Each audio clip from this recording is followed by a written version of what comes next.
மகாதேவா. தென்னாடுடைய சிவனே போற்றி, எந்நாட்டவர்க்கும் இறைவா போற்றி போற்றி.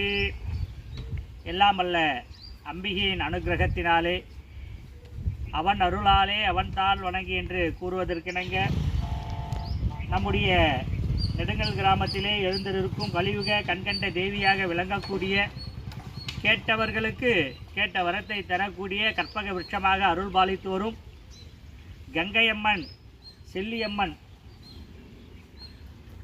ஆலயத்திலே இங்கே வீற்றிருக்கும் நாகராஜர் வழிபாடானது நடந்து கொண்டு வருகிறது. இதனுடைய சிறப்பு என்னன்னு பார்த்தீங்கன்னா, கல்யாணம் ஆகாதவங்களுக்கு கல்யாணம் நடக்கும், உத்தியோகம் இல்லாதவர்களுக்கு உத்தியோகம் கிடைக்கும், குழந்தை பாக்கியம் இல்லாதவர்களுக்கு குழந்தை பாக்கியம் கிடைக்கும், 16 விதமான செல்வங்களும் கிடைக்கும் சொல்லிட்டு சொல்லப்படுகிறது. இந்த ஒவ்வொரு ஜாதக பிரகாரம் அவர்களுக்கு ஜாதக ரீதியாக இருக்கக்கூடிய பிரச்சனைகளுக்கு சிறந்ததாக ஒரு தீர்வாக சொல்லப்படுகிறது இந்த நாகப்பிரதிஷ்டை. அவ்வண்ணம் நம்முடைய நெடுங்கல் புதூர் கிராமத்திலே எழுந்திருக்கும் செல்லியம்மன் மலையடி வாரத்திலே வீட்டிற்கும் இங்கே செல்லியம்மன் ஆலயத்திற்கு எதிர்த்தாவில் பார்த்தீங்கன்னா இங்கே நாகப்பிரதிஷ்டைலாம் பண்ணியிருக்கோம். இங்கே நிறைய பேர் இங்கே நாகப்பிரதிஷ்டைலாம் பண்ணியிருக்கேன். அவளுக்கு எல்லாருக்குமே நினச்சது கைகூடி இருக்குது.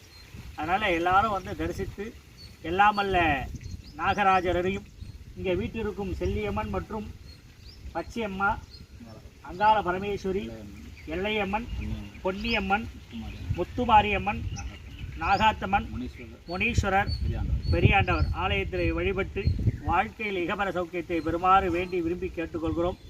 இந்த ஆலயத்தெல்லாம் இவர் தான் தினகர், இவர் தான் பூஜை பண்ணிகிட்ருக்கார். இவர் தான் இந்த கோவிலுக்கு அர்ச்சகராக இருந்து பூஜை பண்ணிகிட்ருக்கார். இந்த கோவிலையெல்லாம் இவர் தான் நிறுவியது. இந்த ஊர் மக்களுடைய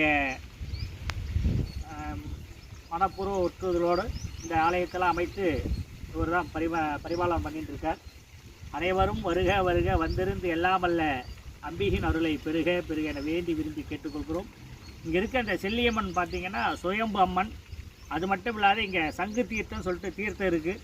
இந்த தீர்த்தத்தில் நம்ம ஜலம் தெளிச்சிட்டோம்னா நம்முடைய சரீர விதமான பிரச்சனைகள்லாம் தீருதுன்னு சொல்லிட்டு சொல்லப்படுறது. அவ்வளோ விசேஷமான க்ஷேத்திரம். அனைவரும் வருக வருக வந்திருந்து எல்லாமல்ல அம்பிகையின் அருளை பெருக பெருக. ஓம் சக்தி பராசக்தி.